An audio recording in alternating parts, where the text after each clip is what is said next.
नमस्कार, बहुत स्वागत है आपका। आप देख रहे हैं खबर तो ये है आपके साथ, मैं हूं आसिफ शेख।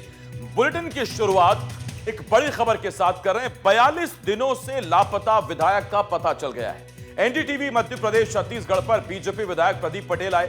एनडीटीवी मध्य प्रदेश छत्तीसगढ़ पर उन्होंने अपने लापता होने की वजह बताई। भोपाल के एमएलए रेस्ट हाउस में प्रदीप पटेल थे।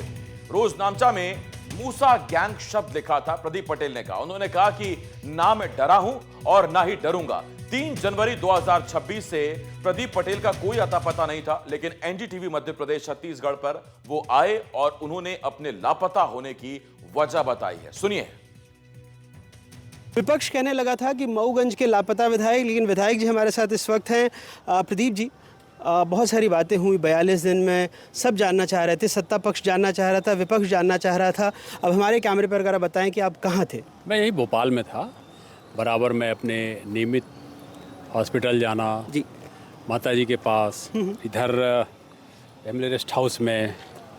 शाम को हमने अपने स्टाफ सब बुला लिए थे वहाँ से, और स्टाफ के पास जो दिन भर के फ़ोन आते थे, क्षेत्र से काम आते थे, उसकी चिट्ठी बनाना, संबंधित जनों को फ़ोन करना, ये हमारा लगातार यहाँ से काम चलता था। तो ऐसा क्या हुआ कि घर वाले भी आपके एकदम बंधे हुए थे, अंदर थे, बाहर नहीं आ रहे थे? क्या सब तरफ डर का माहौल बताया जा रहा था? मैं क्षेत्र में जब हमारे साथ ये घटना हुई तो दूसरे दिन हमारे निवास पर मऊगंज में हमारे समर्थक कम से कम हजारों से ज़्यादा संख्या में लोग पहुँच रहे थे, और मुझे लगा कि ये स्थिति बनेगी, मैं क्षेत्र में जाऊँगा तो हर जगह यही होगा। सही बात। तो हमारा ये था कि टकराहट किसी तरह ना हो, हम उसको लेकर के हम यहाँ आ गए थे। और यहाँ आने के बाद हमने ये यहाँ पे थे। मोबाइल में दूसरे दिन एक धमकी आई, विधायक की उतार देंगे, ये कर देंगे, तो उसके लिए मैंने मोबाइल बंद कर लिया। मैंने कहा किसी भी तरह का अपनी तरफ से कोई टकराहट जैसी स्थिति ना हो। लोगों से मैंने बताया था कि विधानसभा सत्र आने वाला है, क्वेश्चन भी लगने हैं, और तो मैं विधानसभा सत्र के बाद क्षेत्र में आऊँगा। तब तक आप सब लोग ध्यान धीरज रखेंगे। वीडियो वायरल हुआ था, अपने नाती को या शायद बेटे को समझा रहे थे कि घर के अंदर ही रहना। अगर डर नहीं था तो फिर वो क्या था? वो इसलिए मैंने किया था क्योंकि जिसने फ़ोन किया था उसने बोला था 3-4 दिन के अंदर विधायक की उतार देंगे। मैं यहाँ आ गया था, तो मैंने बतौर सावधानी कि भाई आप लोग कहीं जाओगे, किसी का कोई झगड़ा करने का इरादा होगा तो क्या करोगे, सीधे सीधे शांत होकर के घर में रहो। अब वो मैंने बोला, पर उसको किसी ने टिप करके वायरल कर दिया। पर हम लोग आपके यहाँ घर भी आए थे, आपकी श्रीमती जी थे, सुपुत्र थे, वो भी थोड़ा डरे हुए लग रहे थे। अगर आप यहाँ थे तो फिर वो लोग क्यों डर रहे थे? देखिए, स्वाभाविक बात है, मेरे ऊपर 6 बार घटना हुई है, ये 6वीं बार ऐसा हुआ है, और उसको लेकर के हर परिवार में आता है। मेरी बेटी कलकत्ता में है, वो छोड़ करके आ गई, उसको भी लगा कि नहीं अब हम फ़ोन से किसी को समझाएंगे, इतना बड़ा दृश्य उसने देखा है। स्वाभाविक है, लोगों को लगता है, परेशान होते हैं, तो सब आए। तो इसलिए बेटी को मैं छोड़ने भी गया, समझा बुझा करके।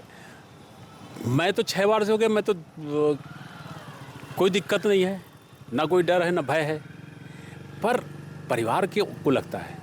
दूसरा, हमारे लोगों के बीच में हमारे लोग उत्तेजित होकर के टकराने जैसी स्थिति ना है, इसलिए मैंने गाँव में जा कर के फिर लोग उत्तेजित हो, फिर बार बार यही सवाल खड़े, फिर कोई कुछ बोले, कोई कुछ बोले, तो मेरा सबसे बेस्ट तरीका पूरे 40-42 दिन भोपाल के इसी गेस्ट हाउस में थे या कहीं और भी गए थे? नहीं, मैं जैसे नर्मदा जयंती में चले गए 2 दिन के लिए, वहाँ मतलब अन्य जगहों पर रिश्तेदारियों में एक आध जगह चले गए, तो ऐसा कहीं कुछ नहीं है नियमित रूप से। मूसा गैंग का नाम आ रहा था, आपने कहा मूसा गैंग से खतरा है। मूसा गैंग ऐसा है कि एक पुलिस की एक रोजनामचे में मूसा गैंग दर्ज है जी। और जो लोग उस घटना में थे उसमें ज़्यादातर लोग मूसा गैंग।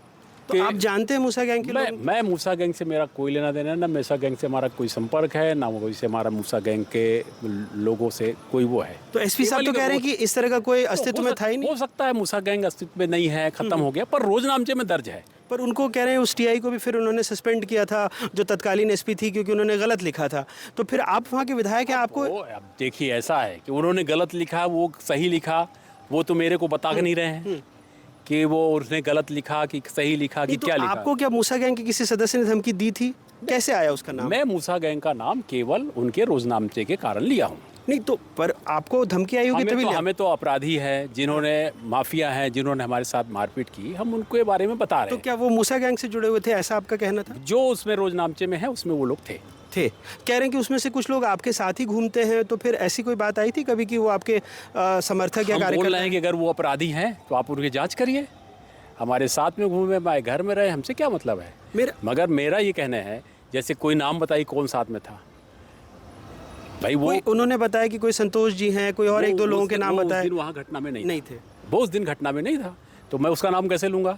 एक आखिरी मेरा सवाल था, विपक्ष कह रहा है कि गृह मंत्रालय भी मुख्यमंत्री जी का, सत्तारूढ़ दल के विधायक अगर वो डरे हुए हैं तो फिर इस प्रदेश का क्या होगा। गलत बात है, कहीं कोई नहीं डरे हुए है, ना मैं डरा हुआ हूँ ना डरूंगा। और मेरी सरकार ने इन माफियाओं के खिलाफ, इन अवैध नशे कारोबारियों के खिलाफ इतनी सख्त कार्रवाई की है।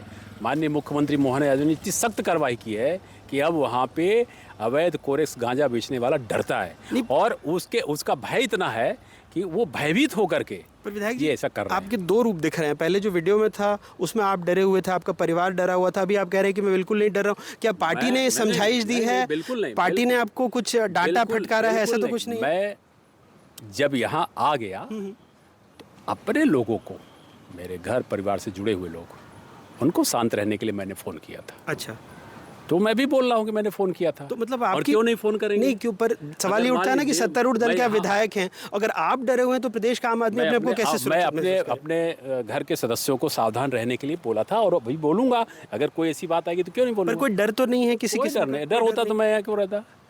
डर होता तो मैं क्यों काम करता? डर होता तो क्यों हॉस्पिटल जाता? डर होता तो क्यों करता? आपसे मिल रहे, हमें अपनी सरकार पे पूरा भरोसा है। 40 दिन आप नहीं मिले, हमने आपको बहुत खोजा था। नहीं, आपने खोजा, मैं नहीं मिला क्योंकि मेरा मोबाइल बंद था। मोबाइल बंद था तो कैसे मिलेंगे। और माननीय मुख्यमंत्री से मेरी जिस दिन घटना हुई उसके 3 दिन बाद मेरी बात हुई। मैंने उनको पत्र दिया, उन्होंने आश्वस्त किया। इसके बाद मैंने बोला टकराहट ना हो, क्षेत्र में जाएंगे टकराहट हो सकती है, मैं यहाँ पे रहा। पार्टी ने भी आपको आश्वस्त किया? पार्टी से भी बात हुई, प्रदेश अध्यक्ष जी से भी बात हुई, हमारे माननीय विधानसभा अध्यक्ष जी से बात हुई, मुख्यमंत्री जी से बात हुई, फिर मुख्यमंत्री जी से बात हुई, आज फिर बात हुई। अभी उस दिन जिस दिन हम बिटिया को छोड़ने जा रहे हैं उस दिन भी बात हुई। तो लगातार संपर्क में है, ऐसा कुछ नहीं। आप लोगों से जुड़ा थोड़ी मोबाइल बंद होने के कारण संपर्क नहीं हो पाया, पर मैं विधानसभा सत्र में रहूँगा। जनता ने मुझे जो काम सौंपा उसको करेंगे। अभी भी हम क्षेत्र के काम जो है वो हमारे स्टाफ के माध्यम से बराबर काम हो रहा है। बहुत बहुत शुक्रिया। तो ये थे मऊगंज के विधायक प्रदीप पटेल जी, जो पिछले कुछ दिनों से जनता की नज़रों में नहीं थे, लेकिन उनका कहना है कि इसी विधायक विश्राम गृह में वे थे। हालांकि जब हम आए थे तब वो हमें नहीं मिल पाए थे। भोपाल से अपने कैमरा सहयोगी राजू बाथम के साथ अनुराग द्वारी, NDTV।